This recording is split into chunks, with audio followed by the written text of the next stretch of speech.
بسم اللہ الرحمن الرحیم۔ حضرت عمر رضی اللہ عنہ کی وفات کا منظر۔ حضرت عمر بن میمون حضرت عمر رضی اللہ تعالی عنہ کی شہادت کا ذکر کرتے ہوئے بیان کرتے ہیں کہ حضرت عمر رضی اللہ عنہ نے حضرت عبداللہ بن عمر رضی اللہ عنہ سے کہا، دیکھو مجھ پر کتنا قرض ہے، اس کا حساب لگاؤ۔ انہوں نے کہا 86,000۔ حضرت عمر رضی اللہ عنہ نے کہا، اگر عمر رضی اللہ عنہ کے خاندان کے مال سے یہ قرضہ ادا ہو جائے تو ان سے مال لے کر میرا یہ قرضہ ادا کر دینا، ورنہ میری قوم بنو عدی بن کعب سے مانگنا۔ اگر ان کے مال سے میرا تمام قرضہ اتر جائے تو ٹھیک ہے، ورنہ میرے قبیلہ قریش سے مانگنا۔ ان کے بعد کسی اور سے نہ مانگنا اور میرا قرضہ ادا کر دینا۔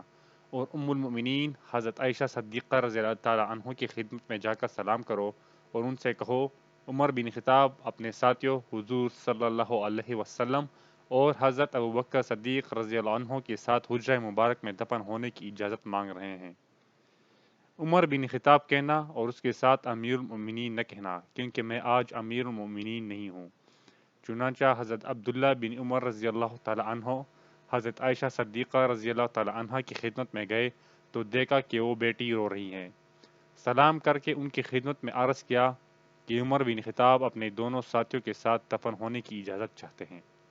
انہوں نے فرمایا، اللہ کی قسم، میں نے اس جگہ دفن ہونے کی اپنے لیے نیت کی ہوئی تھی، لیکن میں آج حضرت عمر رضی اللہ تعالیٰ عنہ کے اپنے اوپر ترجیح دوں گی، یعنی ان کو اجازت ہے۔ جب حضرت عبداللہ بن عمر رضی اللہ تعالیٰ عنہ واپس آئے تو حضرت عمر رضی اللہ عنہ نے کہا، تم کیا جواب لائے ہو؟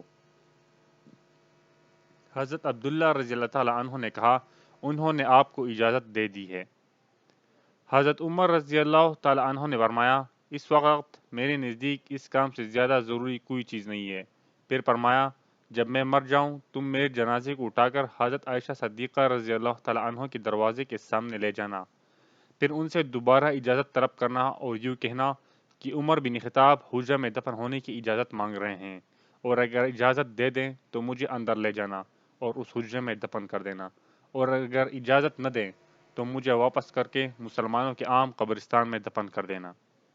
جب حضرت عمر رضی اللہ تعالیٰ عنہ کے جنازے کو اٹھایا گیا تو سب کی چیخیں نکل گئی اور ایسا لگا کہ جیسے آج ہی مسلمانوں پر مصیبت کا پہاڑ ٹوٹا ہے۔ چنانچہ حضرت عبداللہ بن عمر رضی اللہ عنہ نے سلام کر کے عرض کیا کہ عمر بن خطاب اندر دفن ہونے کی اجازت طلب کر رہے ہیں۔ حضرت عائشہ صدیقہ رضی اللہ تعالیٰ عنہ نے اجازت دے دی، اور اس طرح اللہ نے حضرت عمر رضی اللہ عنہ کو حضور صلی اللہ علیہ وسلم اور حضرت ابوبکر صدیق رضی اللہ تعالیٰ عنہ کے ساتھ دفن ہونے کا شرف عطا فرما دیا۔ جب حضرت عمر رضی اللہ عنہ کی انتقال کا وقت قریب آیا تو لوگوں نے کہا، آپ کسی کو اپنا خلیفہ مقرر کر دیں۔ تو فرمایا، میں ان 6 آدمیوں کی اس جماعت سے زیادہ کسی کو بھی امر خلافت کا اقدار نہیں پاتا ہوں کہ حضور صلی اللہ علیہ وسلم کا اس حال میں انتقال ہوا تھا کہ وہ ان 6 سے راضی تھے۔ یہ جسے بھی خلیفہ بنا لے وہی میرے بعد خلیفہ ہوگا۔ پھر حضرت علی، حضرت طلحہ، حضرت زبیر، حضرت عبد الرحمن بن عوف اور حضرت سعد رضی اللہ تعالی عنہم کے نام لیے۔ اگر خلافت حضرت سعد رضی اللہ عنہ کو ملے تو وہی اس کے مستحق ہے، ورنہ ان میں سے جسے بھی خلیفہ بنایا جائے وہ ان سے مدد حاصل کرتا رہے، کیونکہ میں نے ان کو خفا کی خلافت سے کسی کمزوری یا خیانت کی وجہ سے معزول نہیں کیا تھا۔ اور حضرت عمر رضی اللہ عنہ نے اپنے بیٹے عبداللہ رضی اللہ تعالی عنہ کے لیے یہ طے کیا کہ یہ 6 حضرات ان سے مشورہ لے سکتے ہیں، لیکن ان کا خلافت میں کوئی حصہ نہیں ہوگا۔ جب یہ 6 حضرات جمع ہوئے تو حضرت عبد الرحمن بن عوف رضی اللہ عنہ نے کہا، اپنی رائے کو 3 آدمیوں کے حوالے کر دو۔ چنانچہ حضرت زبیر رضی اللہ عنہ نے اپنا اختیار حضرت علی رضی اللہ عنہ اور حضرت طلحہ رضی اللہ عنہ نے حضرت عثمان رضی اللہ عنہ کو اور حضرت سعد رضی اللہ عنہ نے حضرت عبد الرحمن بن عوف رضی اللہ عنہ کو دے دیا۔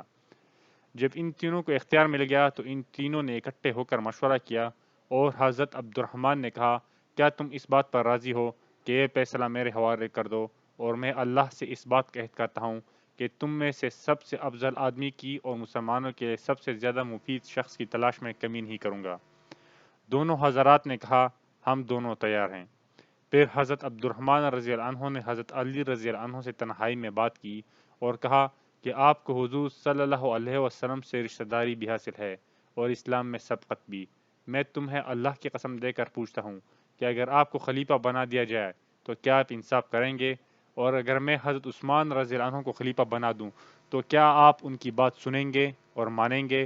حضرت علی رضی اللہ تعالی عنہ نے کہا جی ہاں۔ پھر حضرت عبد الرحمن رضی اللہ عنہ نے حضرت عثمان رضی اللہ عنہ سے تنہائی میں بات کی اور ان سے بھی یہی پوچھا۔ حضرت عثمان رضی اللہ عنہ نے جواب میں کہا جی ہاں۔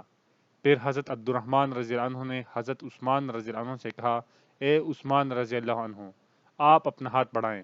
چنانچہ انہوں نے اپنا ہاتھ بڑھایا اور حضرت عبد الرحمن رضی اللہ عنہ نے ان سے بیعت کی۔ پھر حضرت علی رضی اللہ عنہ اور باقی لوگوں نے بیعت کی۔ حضرت عمر رحمۃ اللہ تعالیٰ سے بھی یہ روایت ہے کہ جب حضرت عمر رضی اللہ عنہ کی موت کا وقت قریب آیا تو آپ نے کہا حضرت علی، حضرت طلحہ، حضرت زبیر، حضرت عثمان اور حضرت عبد الرحمن بن عوف رضوان اللہ تعالیٰ علیہم اجمعین کو میرے پاس بلا کر لاؤ۔ چنانچہ یہ حضرات آ گئے۔ ان حضرات میں سے صرف حضرت علی رضی اللہ عنہ اور حضرت عثمان رضی اللہ عنہ سے گفتگو فرمائی۔ چنانچہ حضرت علی رضی اللہ عنہ سے فرمایا اے علی، یہ حضرات آپ کی حضور صلی اللہ علیہ وسلم سے رشتہ داری کو ان کے داماد ہونے کو بھی جانتے ہیں، اور اللہ تعالیٰ نے آپ کو جو علم اور فقہ عطا فرمایا ہے اسے بھی جانتے ہیں۔ لہٰذا اگر آپ کو خلیفہ بنا دیا جائے تو اللہ سے ڈرتے رہنا اور بنو پلا یعنی بنو ہاشم کو لوگوں کی گردنوں پر نہ بٹھا دینا۔ پھر حضرت عثمان رضی اللہ عنہ سے فرمایا اے عثمان، یہ حضرات اچھی طرح جانتے ہیں کہ آپ حضور صلی اللہ علیہ وسلم کے داماد ہیں اور آپ کی عمر زیادہ ہے اور آپ بڑی شرافت والے ہیں، لہٰذا اگر آپ کو خلیفہ بنا دیا جائے تو اللہ سے ڈرتے رہنا اور بنو پلا یعنی اپنی رشتہ داروں کو لوگوں کی گردنوں پر نہ بٹھا دینا۔ پھر فرمایا حضرت صہیب رضی اللہ عنہ کو میرے پاس بلا کر لاؤ۔ وہ آئے تو ان سے فرمایا تم لوگوں کو 3 دن نماز پڑھاؤ۔ یہ 6 حضرات ایک گھر میں جمع رہیں۔ اگر یہ حضرات کسی ایک کے خلیفہ ہونے پر متفق ہو جائیں تو جو ان کی مخالفت کرے اس کی گردن اڑا دینا۔ حضرت ابو جعفر رضی اللہ تعالیٰ عنہ کہتے ہیں حضرت عمر بن خطاب رضی اللہ عنہ نے حضرات شعراء سے فرمایا آپ لوگ اپنی امر خلافت کے بارے میں مشورہ کریں، اور اگر رائے میں اختلاف ہو اور 6 حضرات اگر 2 اور 2 اور 2 ہو جائیں یعنی 3 آدمیوں کو خلیفہ بنانے کی رائے بن رہی ہو تو پھر دوبارہ مشورہ کرنا، اور اگر 4 اور 2 ہو جائیں تو زیادہ کی یعنی 4 کی رائے کو اختیار کر لینا۔ حضرت اسلم حضرت عمر رضی اللہ عنہ سے روایت کرتے ہیں کہ حضرت عمر رضی اللہ عنہ نے فرمایا اگر رائے کی اختلاف کی وجہ سے یہ حضرات 3 اور 3 ہو جائیں تو جدھر حضرت عبد الرحمن بن عوف رضی اللہ عنہ ہو ادھر کی رائے اختیار کر لینا اور ان حضرات کے فیصلے کو سننا اور مانا۔ حضرت انس رضی اللہ تعالیٰ عنہ فرماتے ہیں حضرت عمر رضی اللہ عنہ نے اپنی وفات سے تھوڑی دیر پہلے حضرت ابو طلحہ انصاری رضی اللہ تعالیٰ عنہ کو بلا کر فرمایا اے ابو طلحہ، تم اپنی قوم انصار کے 50 آدمی لے کر ان حضرات شعراء کے پاس رہنا۔ میرا خیال یہ ہے کہ یہ اپنے میں سے کسی ایک کے گھر جمع ہوں گے، تم ان کے دروازے پر اپنے ساتھی لے کر کھڑے رہنا اور کسی کو اندر نہ جانے دینا اور نہ ان کو 3 دن تک چھوڑنا، یہاں تک کہ یہ حضرات اپنے میں سے کسی کو امیر مقرر کر لیں۔ اے اللہ، تو ان میں میرا خلیفہ ہے۔